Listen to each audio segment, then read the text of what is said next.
ఏదో Russian vaccine India ఏదో ఇన్ని అగ్రిమెంట్ చేసుకున్నారు. రష్యన్ వ్యాక్సిన్ 0.01% ఎవరికైతే అది ఈ దీపావళి నరక చతుర్దశి సందర్భంగా జగిత్యాల పట్టణ ప్రాంత ప్రజానీకంతో పాటు యావత్ తెలంగాణ ప్రజానీకానికి శుభాకాంక్షలు తెలియజేస్తూ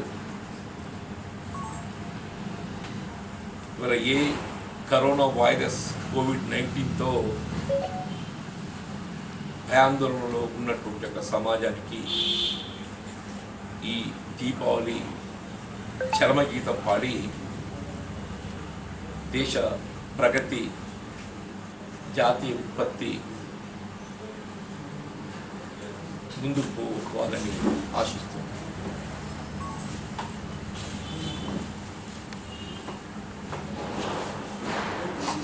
ఇవాళటి ఈ పాత్రికేయ సమావేశానికి సంబంధించి ఇలా రాష్ట్రంలో ఒకవైపు ఏదైతున్నదో ఈ కరోనా వైరస్ కోవిడ్-19తో ఇలా జాతీయ సగటు ఆదాయం క్షీణించడంతో పాటు ముఖ్యంగా రాష్ట్ర ప్రగతికి సంబంధించి కూడా వీళ్ళ అధికారిక లెక్కలకు అనుగుణంగానే దాదాపు 50,000 కోట్ల ఆశించిన ఆదాయం కోల్పోతున్నట్టు ఈ మధ్య మరి మన పత్రికల్లో గమనించడం జరిగింది. అంటే రాష్ట్ర ప్రభుత్వం ఆశించిన ఆదాయం 50,000 కోట్లు కోల్పోతున్నట్టు మనం భావిస్తే దానికి అనుగుణంగా రాష్ట్ర ప్రజానీకం కూడా ఉపాధి కోల్పోతున్నట్టు మనం భావించాల్సి వస్తుంది.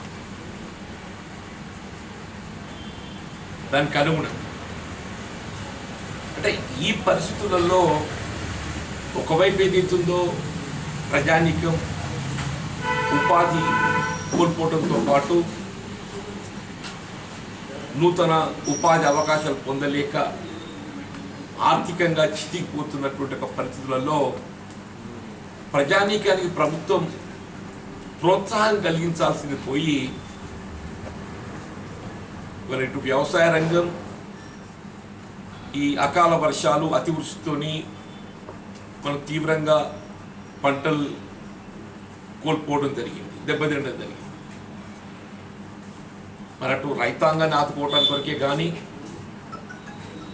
ఇటు పట్టణ ప్రాంతాల్లో ఉపాధి పొందేటటువంటి ముఖ్యంగా నిర్మాణ రంగం వీళ్ళ నిర్మాణ రంగ పురోగతితోనే వీళ్ళ జాతీయ పురోగతి ఆధారపడి ఉంటుంది.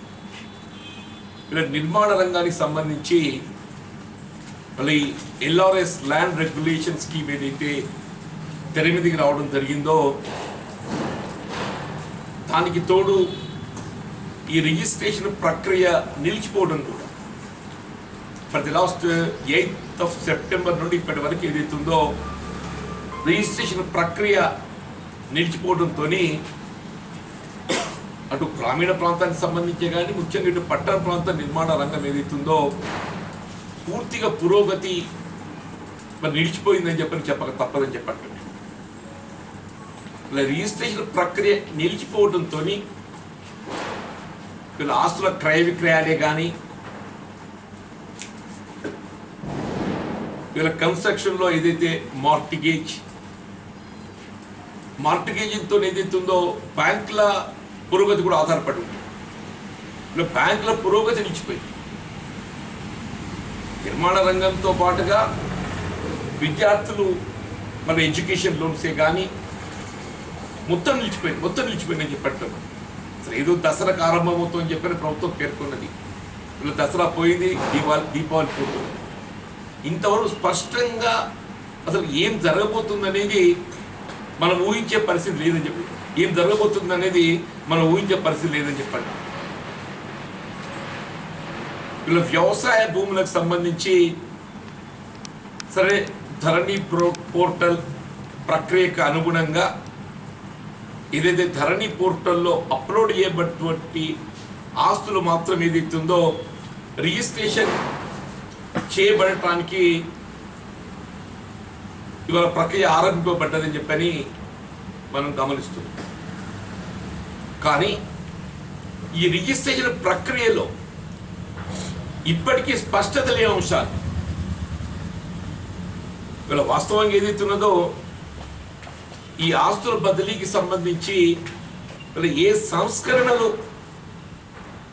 మరి చేపట్టబడడం జరుగుతుందని చెప్పిన ప్రభుత్వం పేర్కొన్నదో ఈ సంస్కరణలు ఇలా విధానంలో సరళీకృతం కావాలి. ఆ సరళీకృతం చేయడంలో భాగంగా మ్యూటేషన్ అనేది రిజిస్ట్రేషన్కి అనుసంధానం చేయడంతో ఏకకాలం లోపల ఏదైతుందో రిజిస్ట్రేషన్ ప్రక్రియ అట్లాగే మ్యూటేషన్ బదిలీ కూడా జరిగిపోతుందని చెప్పి ప్రభుత్వం పేర్కొనడం జరిగింది. కానీ ఈ రిజిస్ట్రేషన్కి సంబంధించి ఏదైతున్నదో ఇవాళ చేపట్టబడేటువంటి అవకాశాలు ఉన్నాయి చెప్పంటారు. ఏదైతే కేవలం 4 ఆప్షన్లు మాత్రం వచ్చినాయి ఇంతవరకు. Sale, gift, partition, succession. Succession అంటే వారసత్వం. నిజంగా నాకైతే ఒక్కొక్కసారి ఆశ్చర్యం కలుగుద్ది. గతంలో వారసత్వానికి సంబంధించి ఏ విధమైనటువంటి ఆర్థిక భారం లేకుండా ఎవరైనా భూ యజమాని చనిపోయినట్టయితే హిందూ వారసత్వ చట్టానికి అనుగుణంగా హిందూ సక్సెషన్ యాక్ట్, అట్లాగే ముస్లిమ్స్కి వచ్చినప్పుడు ఏదైతుందో వాళ్ళ ముస్లిం రిలీజియస్ యాక్ట్ వాళ్ళకు ఆ చట్టాలకు అనుగుణంగా ఏదైతుందో సరే once the death certificate is produced ఇవాళ రెవెన్యూ అధికారులు విచారణ జరిపి ఏ విధమైన ఆర్థిక భారం లేకుండా మరి వారసత్వం అమలు చేయగలిగేటువంటి యొక్క ఆనవాయితీ చట్టం అమల్లో ఉంది. ఇవాళ ఏమైపోయింది, ఈ వారసత్వానికి సంబంధించి రిజిస్ట్రేషన్ అనేది ఏదైతుందో మ్యాండేటరీగా పొందుపరిచింది. మరి అసలు ప్రభుత్వము సీఎం గారికి ఈ ఆలోచన చేసి అధికార యంత్రాంగం ఏం సూచన చేస్తుందో ఏంటో నాకైతే తోయడం లేదని చెప్పి అంటుంది. వీళ్ళ వారసత్వం అంటే వీళ్ళ గతించిన ఒక యజమాని తండ్రికి 4 పిల్లలు ఉంటారు. ఆ 4 ఏకాభిప్రాయంతో ఉన్నప్పుడు మాత్రమే ఏదైతుందో రిజిస్ట్రేషన్ ప్రక్రియ చేపట్టబడడం సాధ్యమైంది. ఆ 4 ఏకాభిప్రాయంతో లేక ఏ ఒక్కడు ఏదైతుందో సహకరించకున్నట్టయితే రిజిస్ట్రేషన్ ప్రక్రియ చేయగలిగే అవకాశం లేదు. వీళ్ళు ఎవరైనా ఒకరు విభేదించినా కానీ వీళ్ళ చట్టానికి అనుగుణంగా వీళ్ళ హిందూ వారసత్వ చట్టానికి అనుగుణంగా ఎవరి హక్కులు వారికి ఏదైతుందో నిర్దేశించి అమలు చేసేటువంటి ఒక బాధ్యత రెవెన్యూ అధికారుల పేరు చెప్పండి. వీళ్ళు 4 వారసులు ఉంటే ఒకడు మొండోడు ఉంటాడే, వాడు అడ్డం పెట్టేటోడు ఉంటాడు. వాడు అడ్డం పెట్టేంత మాత్రాన్ని ఏదైతుందో ఒక అమాయకుని హక్కు అయితే కోల్పోకూడదు కదా. వారసత్వ చట్టానికి అనుగుణంగా ఎవరి హక్కు ఏంటి, ఎవరి భాగం ఎంత అనేది తేల్చబడాలి. ఇవాళ ఏదైతుందో అసలు ఈ లెక్కను ఆలోచన చేస్తే అసలు వారసత్వం ప్రక్రియనే పూర్తిగా నిలిచిపోతాయని చెప్పని చెప్పక తప్పదని చెప్పి అంటున్నాం. దీన్ని పునః పరిశీలించాలని చెప్పి అంటున్నాను. ఇంకా ఆశ్చర్యకరం ఏంటంటే ఏ విధమైనటువంటి ఒక పన్నుల భారం లేకుండా అమలు చేయగలిగేటువంటి ఈ వారసత్వ చట్టం ఏదైతుందో ఇవాళ ఎకరా 2,500 రూపాయలు అంటే 4 ఎకరాలుంటే 10,000 కట్టాలి. 4 ఎకరాలు ఉంటే 10,000 కట్టాలి. ఎందుకు నాకైతే అర్థం కావటం లేదంటూ నేను ఈ రెవెన్యూ అధికారులు వాళ్ళు వేతనం పొందుతుంది ఎందుకు, రెవెన్యూ అధికారులు వేతనం పొందుతుంది ఎందుకు అని చెప్పి అంటూ నేను ఇది వాళ్ళ విధిలో భాగం అని చెప్పి అంటున్నా. ఇది వాళ్ళ విధిలో భాగం. వీళ్ళ సామాన్యునిపై ఏదైతుందో ఒక రైతుపై ఒక భూ యజమానిపై ఆయన హక్కు ప్రక్రియ అమలు చేయబడటానికి ఏదైతుందో ఇవాళ సుంకం చెల్లించడం అంటే మరి ఇది కేసీఆర్ సుంకం, ఇదేంటి కేసీఆర్ సుంకం అని చెప్పి అంటున్నాను. వీళ్ళకి సులభతరం ప్రక్రియ అంటే ఇదేనా? సులభతరం ప్రక్రియ అంటే ఏదైతుందో ఇదేనా అని చెప్పి అంటున్నాను. అది మ్యూటేషన్. వీళ్ళ సేల్కి సంబంధించి కూడా ఒక డాక్యుమెంట్ రిజిస్టర్ చేయబడ్డట్టయితే ఒకటే document is single document. Suppose if that single document covers ఒక 5 ఎకరాలు ట్రాన్సాక్షన్ కవర్ చేస్తా అనుకోండి, ఆ సింగిల్ డాక్యుమెంట్ రిజిస్ట్రేషన్ ప్రక్రియ మ్యూటేషన్ అమలు చేయబడటానికి ఏదైతే ఉందో 5 ఎకరాలు అంటే 5 × 2500 12,500 మనం సుంకం చెల్లించాలి.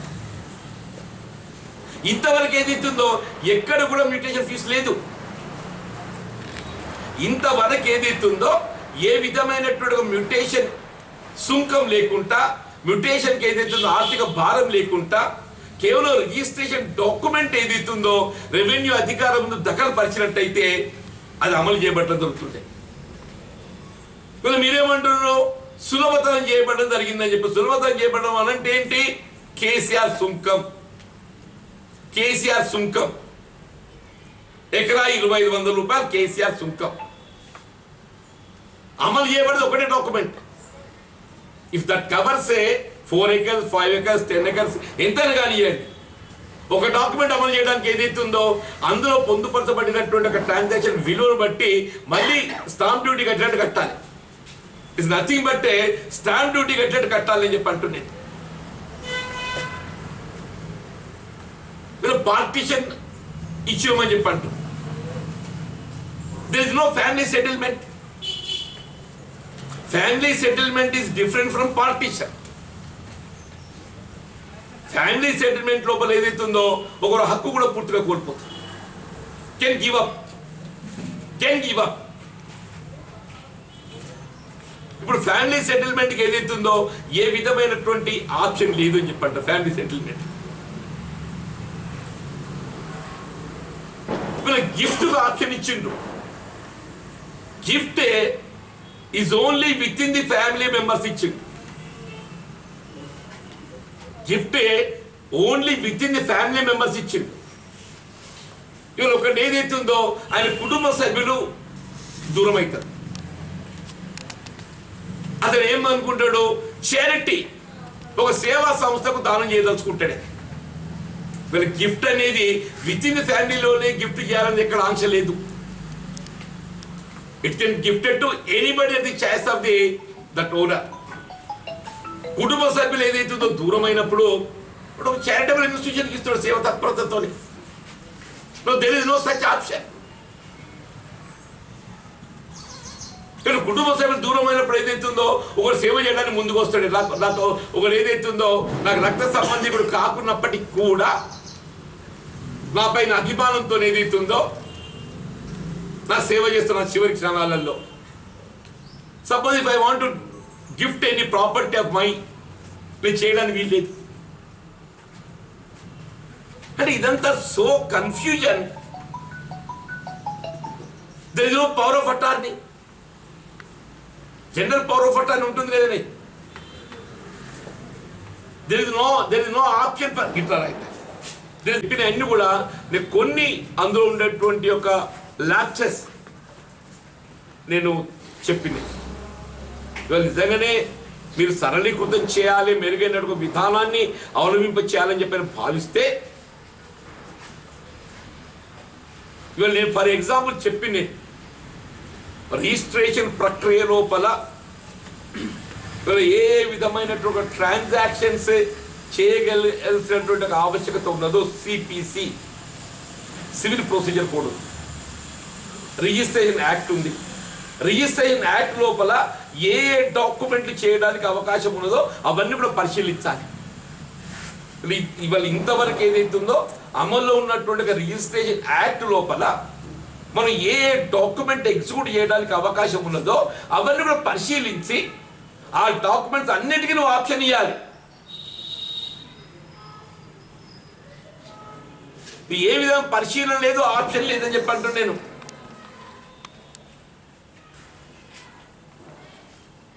ఇప్పుడు అమలుకు అనుమతించబడ్డటువంటి వ్యవసాయ ఆస్తులకు భూములకు సంబంధించి సో మెనీ ల్యాప్సెస్. వ్యవసాయేతర వాటికైతే ఇంతవరకు ఏది దిక్కేలేదు. వ్యవసాయేతర వాటికి ఇంతవరకు ఏది దిక్కేలేదు చెప్పండి. ఎక్కడో ఒక ఓపెన్ ప్లాట్ ఉంటుంది, అది నమోదు కాదు, అది రిజిస్ట్రేషన్ కాదు. ఇప్పుడు ఎల్ఆర్ఎస్కి అప్లై చేసింది ఉంటుంది, ఉదాహరణ చెప్పంటున్నా. ఎల్ఆర్ఎస్కి అప్లై చేయబడ్డది కూడా అది ఎల్ఆర్ఎస్లో క్లియర్ చేయబడ్డ తదుపరి మాత్రమే ట్రాన్సాక్ట్ అవుతుంది. ల్యాండ్ రెగ్యులేషన్ స్కీమ్ కింద ఏదైతుందో మనం లాస్ట్ డేట్ ఇచ్చిండేదో 15th అక్టోబర్ 31st అక్టోబర్ ఏదో లాస్ట్ డేట్ ఇచ్చింది అనుకో, అది that is only for application. దాని నిర్ణయానికి ఉన్నది పెండింగ్ ఉంది. ఇప్పుడు దానికి ఎంత పన్ను వేయాలి, ఏ విధంగా రెగ్యులేట్ చేయాలనేది ఇంకా విధానం రూపొందించబడలేదు. ఎల్ఆర్ఎస్కి అప్లై చేయడానికి ఆప్షన్ ఏదైతే ఉందో ఇవాళ 31st అక్టోబర్ ఏదో డేట్ ఉంది, అయిపోయింది మొత్తానికి. దాన్ని ఏ విధంగా రెగ్యులరైజ్ చేయడం అనేది ఇంకా విధానం రూపొందించలేదు. దానికి ఎంత పన్ను వేయటము ఏంటి ఎప్పటిలోగా చేస్తారు. మరి అదేది కాకుండా మీకు డాక్యుమెంట్ ట్రాన్సాక్ట్ కాదు దానికి.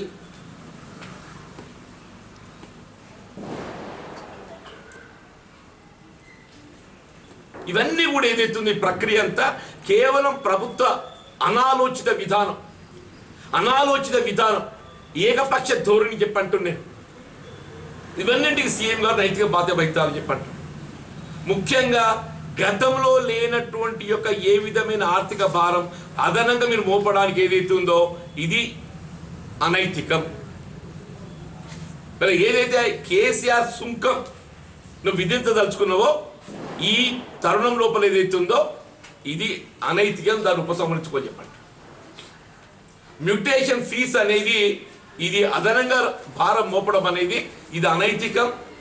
ఇది సామాన్య ప్రజానీకంపై, రాష్ట్ర ప్రజానీకంపై లేదా అదనపు ఆర్థిక భారం నీ రాష్ట్ర ఆర్థిక వనరులు ఏదైతుందో నువ్వు పెంచుకోవాలని చూడటంలో నీ కుట్రలో భాగంగా ఏదైతుందో ఇవాళ రాష్ట్ర ప్రజానీకంపై ఈ కేసీఆర్ సుంకం విధిస్తుంది. ఇలా మ్యూటేషన్ రూపకంగా ఏదైతే నువ్వు విధించబోయేటువంటి కేసీఆర్ సుంకం ఏదైతుందో దాన్ని ఉపసంహరించు. ఎల్ఆర్ఎస్ పై ఏదైతుందో నువ్వు వెంటనే before end of this year నువ్వు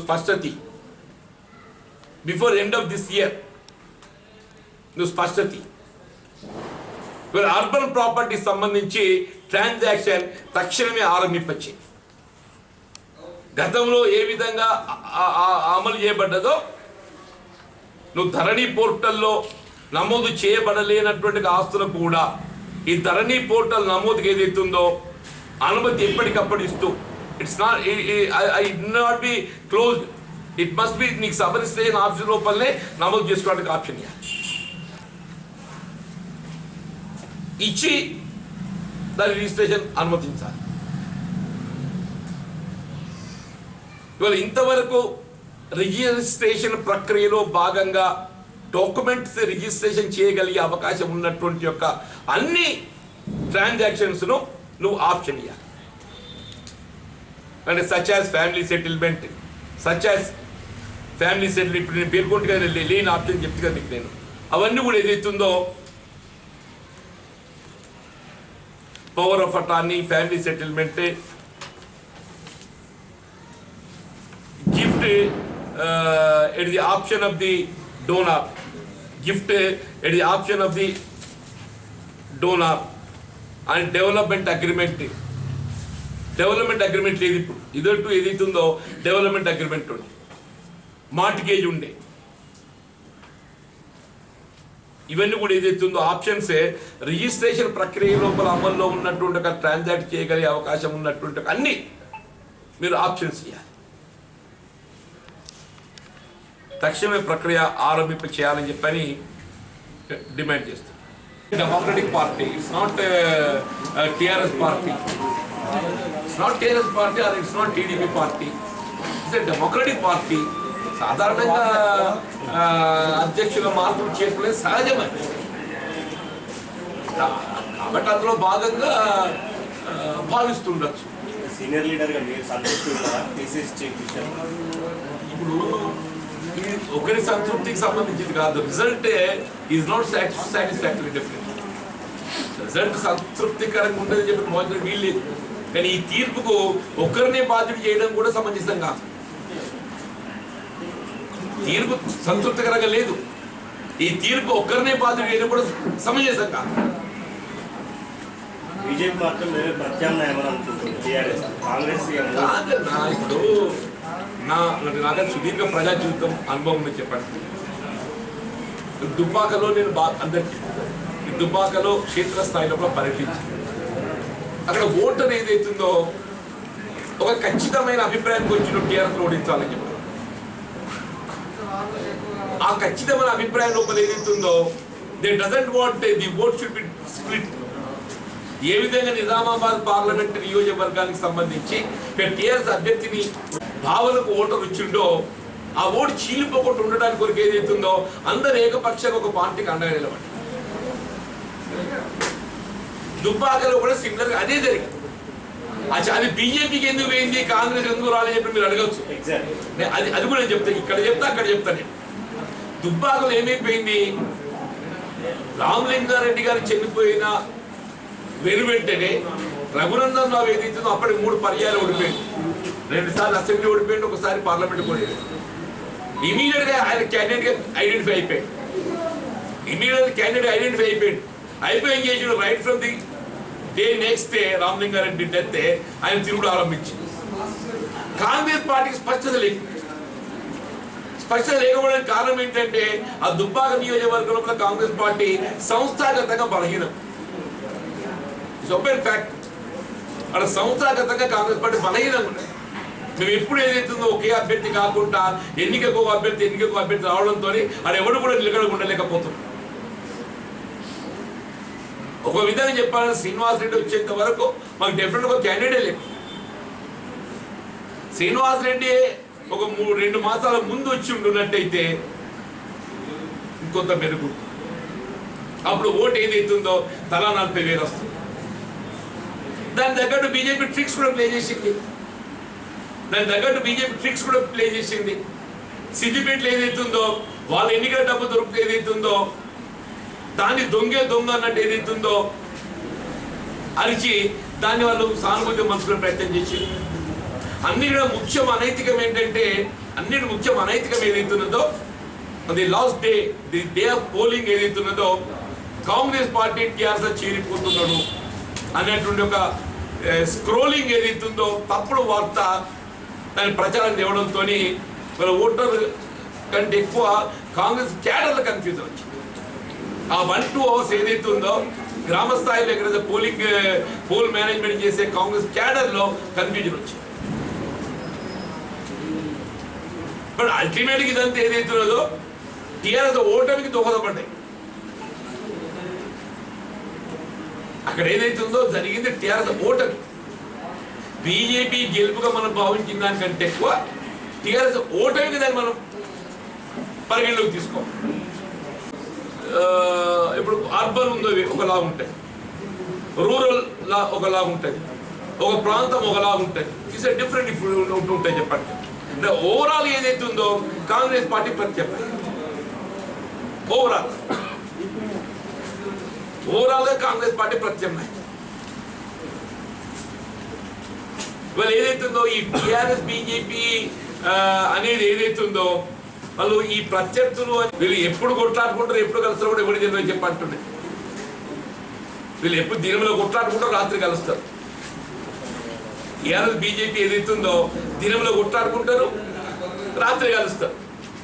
వీళ్ళు టిఆర్ఎస్ ఏదైతుందో నిజంగానే నువ్వు బీజేపీకి ప్రత్యర్థి భావించేటోడు అయితే ఎందుకు భారతీయ జనతా పార్టీ ప్రతిపాదించే బిల్లులను సమర్థిస్తున్నావే? నువ్వు రాష్ట్రపతి ఎన్నిక సమర్థిస్తావు, ఉపరాష్ట్రపతి ఎన్నిక సమర్థిస్తావు, పెద్ద నోట్ల రద్దు సమర్థిస్తావు, కశ్మీర్ ఇష్యూ సమర్థిస్తావు, నువ్వు అన్ని సమర్థిస్తావు. మళ్ళీ బీజేపీకి వ్యతిరేకం అని చెప్పండి. నూతన వ్యవసాయ చట్టాన్ని విభేదిస్తావు అని చెప్పంటావు, నూతన వ్యవసాయ చట్టాన్ని. మరి దానికి భిన్నంగా ఏదైతుందో మేము రాష్ట్రం అమలు చేయమని చెప్పి తీర్మానం చేద్దామని చెప్పి తీర్మానం చేయవు నువ్వు. అంటే ఏంటి, నేను కొట్టినట్టు చేస్తా, నువ్వు ఏడ్చినట్టు చేయి. ఇది ప్రజలు గమనిస్తున్నారు.